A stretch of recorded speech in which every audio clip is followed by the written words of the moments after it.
Heyo, my Planet Coaster friends, Johnny5 Alive here, and welcome back to another episode of Park Spotlight Contest Edition. Today is the first creation of the Builder Bracket, and we're going to be looking at Saffron Valley, created by CoasterMaker. And here they say, somewhere in the largest empire in history, the British Empire, lies a valley isolated from the main cities, but of great importance for humanity. The 19th century is known for its great technology advancements. Every honest gentleman will have to admit that nothing of that could be done if it wasn't for the Saffron Valley. Most of its fantastic technological creations came from Professor Hayes, the once genius that was in charge of the Imperial College of Engineering, built by Her Majesty the Queen to accelerate the so needed technological and industrial advancements to the British. If you think you have the guts, you may want to take a look at the wonderful historical architecture and dazzling machine works that is waiting for you. Theming 19th century fantasy. Boom! Quite an introduction there. Ladies and gentlemen, stay tuned and we will begin the first creation of the Builder Bracket.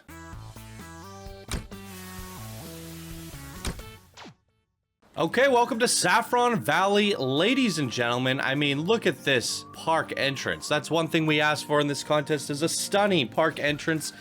And this is certainly one of the most ornate, detailed park entrances that I have seen in all of the contests so far. But that should be the case because we are stepping up to the Builder Bracket now. We have leveled up, and I expect to see the creations getting better and better and better. But that is the surprising thing about the beginner bracket, isn't it? A lot of these people are very, very talented. They just haven't put anything on their workshop. So you haven't really gotten a chance to prove yourself, where the builders have. So there are often times where sometimes the builder bracket can be, or the beginner bracket can be better than the builders. But that may not be the case here, as you can see by the masterful quality gone into these builds from CoasterMaker here today. Just looking at this alone, I can already sense a promotion coming. Look at this. This is absolutely stunning. I haven't seen anything like this 19th century fantasy throughout the contest so far. It is absolutely phenomenal. And this is the college for the architecture industry, as mentioned in the backstory. This is really, really cool stuff. I like the factories in the back. We got the British flags. Some kind of Tesla coil factory going on there. Oh my goodness. So they're getting off. This must be the main attraction. Let's go to college. Wow. This is unreal. Absolutely unreal. Hello. The Timebender. Isn't that a pixelated creation? For a boomerang contest? Whoa. Okay, looks like we have a dive coaster, ladies and gentlemen. Can't click it. Let's try again. Dive-a-thon. Here's a look at the results. What is our biggest drop here? Max speed 61 miles per hour. Biggest drop is about 40 meters. Not the biggest for a dive, but not bad either. Okay, I'll cut to it when one pulls up and we will give this a go. Now, I know you guys don't like the flailing arms, and it is a problem, but it's either that or this. I think this is the better of the two. Let's see if we have any flailers.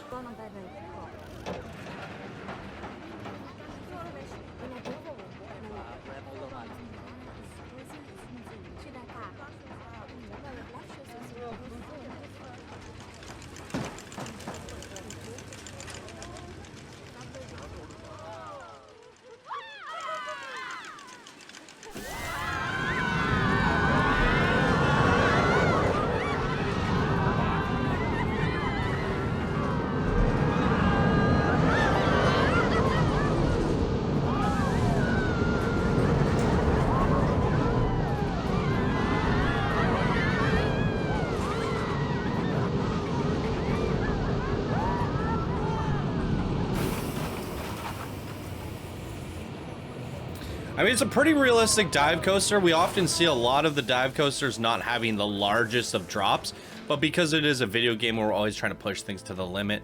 If I were to make one suggestion, I would have liked to see it go underground for a little bit and then pop up, just extending that another 10, 20 meters, make that dive really, really interesting, where we're looking down and we don't know what to expect down there. And maybe down there is some sort of laboratory for whatever this is here.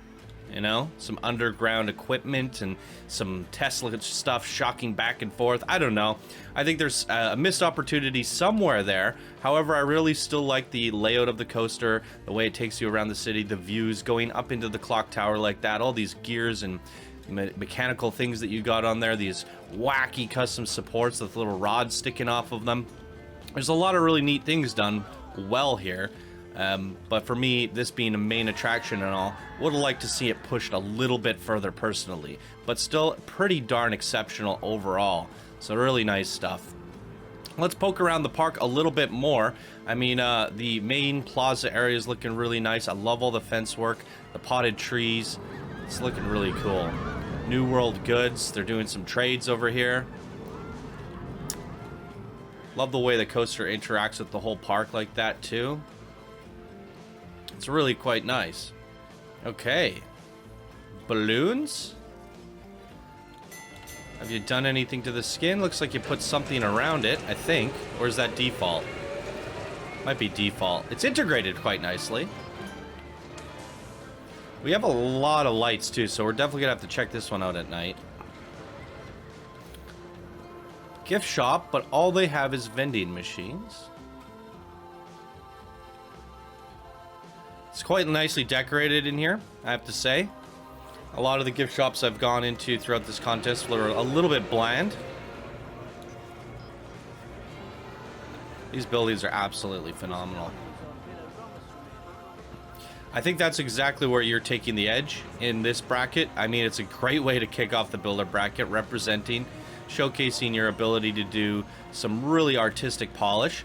I even like the fact that the pathways have, it's almost like a road with sidewalks. You don't see that very often. And we even have the ledged gardens as well. I think the pathwork looks phenomenal. It's really expert quality stuff. And even this bridge is quite phenomenal looking. What do we have over here? Oh wow, that is a Gears of Fear ride skin inside of a factory. That is actually quite suiting. We're gonna have to head over there and check that out.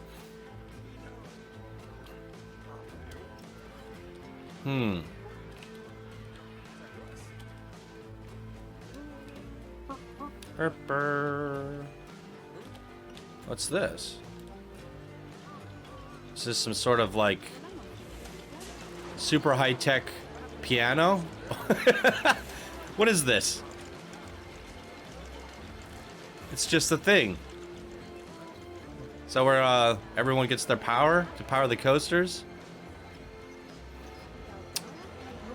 I also like the divide in the pathwork here. As you're crossing from one section to another, put a little bit of a divider in there, changed the road work.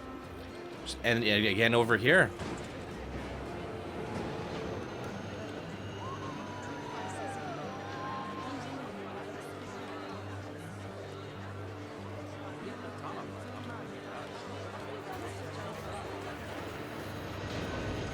Okay. The factory ride. Again, very detailed interior.